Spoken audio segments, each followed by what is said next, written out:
आजकल राजनीति गलियारों में एक चर्चा बनी हुई है कि इतना सधे हुए मुख्यमंत्री आदरणीय नीतीश कुमार का व्यवहार अचानक कैसे बदल गया है।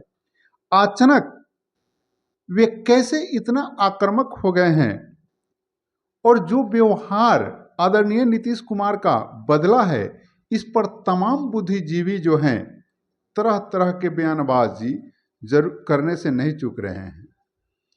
वे इस पर चिंता जरूर जता रहे हैं कि आखिर इतने बड़के सधे हुए मजे हुए खिलाड़ी आदरणीय नीतीश कुमार का व्यवहार अचानक ऐसे कैसे बदल सकता है। तो इन तमाम बातों पर हम लोग इस वीडियो में चर्चा करेंगे मित्रों। और यह जो खबर निकल करके आ रही है कि आदरणीय नीतीश कुमार जी को कहीं ना कहीं से मानसिक रूप से टॉर्चर किया जा रहा है, और वह टॉर्चर कैसे किया जा रहा है, तो वह नॉर्मल जहर, यहाँ तक चर्चा आ रही है कि उनके खाने में कहीं ना कहीं से नॉर्मल जहर मिलाया जा रहा है, धीमा जहर मिलाया जा रहा है। और यह क्यों बात निकल करके आ रही है, इन तमाम बातों पर हम लोग चर्चा इस वीडियो में करेंगे। तो इससे पहले हम निवेदन करना चाहेंगे कि अगर आप वीडियो देख रहे हैं तो कृपया एक लाइक जरूर कर दीजिए, और अगर चैनल पर नए हैं तो चैनल को सब्सक्राइब जरूर कर लीजिए। तो चलिए हम लोग उस मुख्य बिंदु पर चलते हैं। मित्रों, घटना शुरू हो जाती है 5 सितंबर से। 5 सितंबर को पटना के एक कॉलेज में उद्घाटन करने के लिए मुख्यमंत्री नीतीश कुमार जी, कोई कार्यक्रम रहता है, उस कार्यक्रम को उद्घाटन करने के लिए पहुंचते हैं, और बिल्कुल वह स्वस्थ रहते हैं, किसी प्रकार की कोई परेशानी नहीं रहती है। और वो उस बोर्ड के पास जाते हैं और अचानक लड़खड़ा कर गिर जाते हैं, और उनके साथ जो भी लोग रहते हैं वे उन्हें तुरंत जो है उठाने का प्रयास करते हैं और उठाते हैं। और जब वह उठते हैं तो पुनः ठीक हो जाते हैं, उन्हें किसी भी प्रकार की कोई परेशानी नहीं होती है। तो आखिर यह एक व्यक्ति जो है अगर बीमारी से गिरता है तो उठेगा तो कहीं ना कहीं से उसे इलाज का जरूरत पड़ेगा, और वह बिल्कुल ठीक हो जाते हैं। यह बात कहीं से न कहीं से दर्शाता है कि कुछ न कुछ उनके साथ तो हो रहा है। अब दूसरा कांड क्या हो जाता है? दूसरा कांड महावीर चौधरी के पुण्यतिथि पर वह पहुंचते हैं, उन्हें माला अर्पण करने पहुंचते हैं, और अशोक चौधरी के गले में माला पहना देते हैं। एक मृतक के ऊपर चढ़ाया जाने वाला माला एक जिंदा व्यक्ति को पहना दिया जाता है। तो इससे वहां यह साबित होता है कि इतना प्रबुद्ध व्यक्ति आखिर ऐसा गलती कैसे कर सकता है कि एक मृतक के माला को जो है एक जिंदा आदमी को पहना दिया जाता है। अब सोचिए उनका सोच कहाँ जा रहा है। ये तमाम चीजें कहीं ना कहीं से बतलाता है कि अब उनका मानसिक स्थिति कहीं ना कहीं से गड़बड़ हो रहा है। इस पर यही बात नहीं रुकती है मित्रों, यही यह बात नहीं रुकती है। राजनीति गलियारे के चर्चा के विषय बने जीतन राम मांझी सरेआम बाई मीडिया को एकत्रित करके तमाम पार्टियों के संरक्षण में यह बयान देते हैं कि आदरणीय मुख्यमंत्री को कुछ लोग जो है धीमा जहर दे रहे हैं। पब्लिक में यह संदेश दिलवाना चाहते हैं कि मुख्यमंत्री मानसिक रूप से गड़बड़ हो रहे हैं, अब इन्हें सत्ता छोड़ देना चाहिए।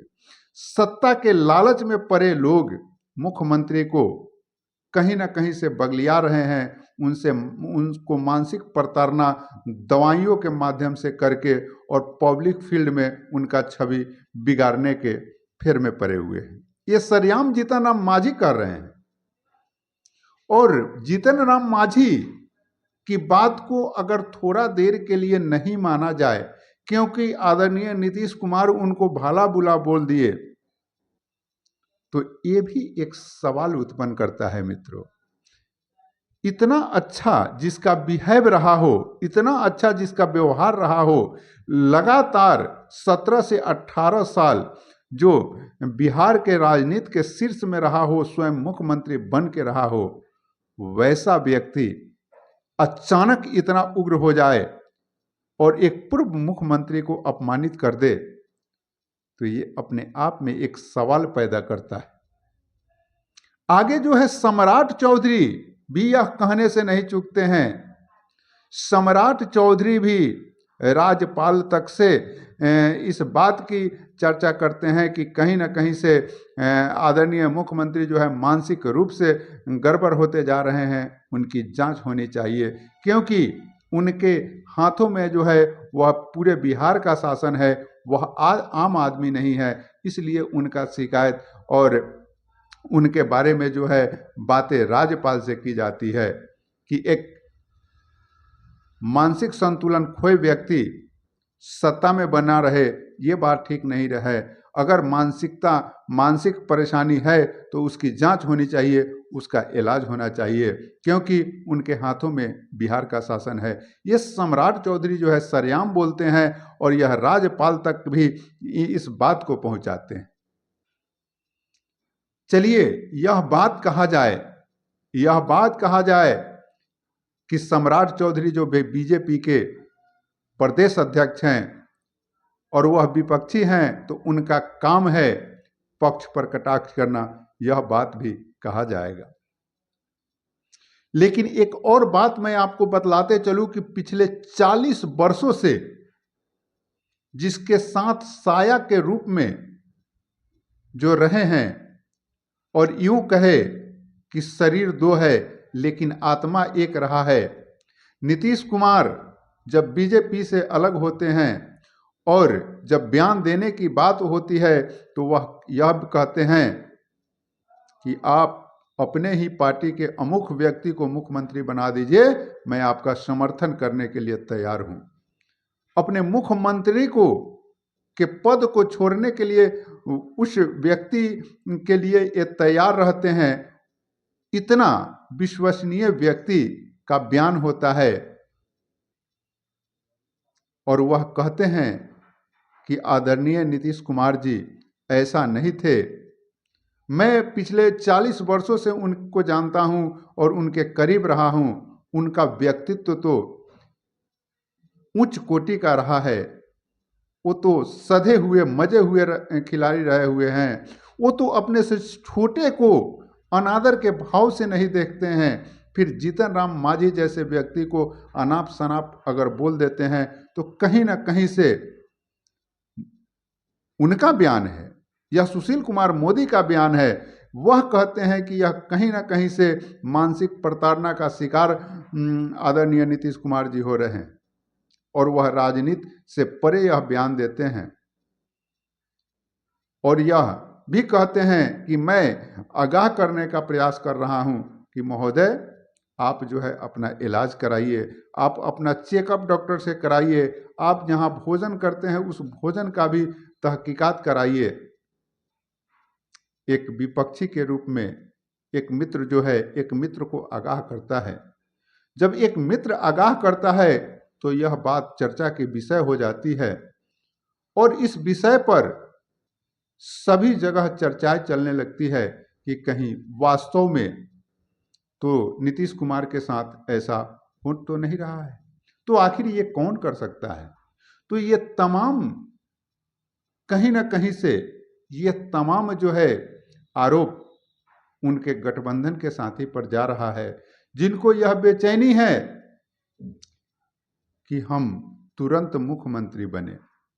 लेकिन गठबंधन में कहीं से भी यह बातें नहीं आती है। यह विपक्षियों के तरफ से बयान है और आदरणीय नीतीश कुमार का जो स्वभाव है, यह स्वभाव इस चर्चा को तेज कर देता है। तो कहीं ना कहीं से इस पर पहल होना चाहिए और आखिर सच्चाई क्या है, आखिर आदरणीय नीतीश कुमार मानसिक प्रताड़ना का शिकार तो नहीं है, या वास्तव में उनके खाना में धीमा जहर तो नहीं दिया जा रहा है। इन तमाम चीज़ों की पड़ताल होनी चाहिए, डॉक्टरी सलाह मशवरा होना चाहिए, डॉक्टरों के द्वारा जांच होना चाहिए, ताकि सच्चाई उजागर हो सके। अगर विपक्षी का आरोप सही है तो समझिए कि उनके लिए यह रामबाण सिद्ध होता है। अगर विपक्षी का बात सही नहीं है, फिर भी वो अपने आप को संतुष्ट तो हो जाएंगे कि हमारे अंदर कोई बीमारी नहीं है, विपक्षियों का यह चाल है। और यह मीडिया में जब आएगी, यह बातें प्रकाश में आएगी, तो हम लोग तमाम लोग मीडिया बंधु जो है इस बात को रखेंगे और विपक्षियों के चाल को भी उजागर करने का प्रयास करेंगे। लेकिन अभी वर्तमान समय में जो परिस्थिति है, वह परिस्थिति वास्तव में नीतीश कुमार को चिंता में डालती है, नीतीश कुमार के लिए चिंतनीय विषय है। बाकी मिलते हैं अगले वीडियो में, अब तक के लिए इतना ही। जय।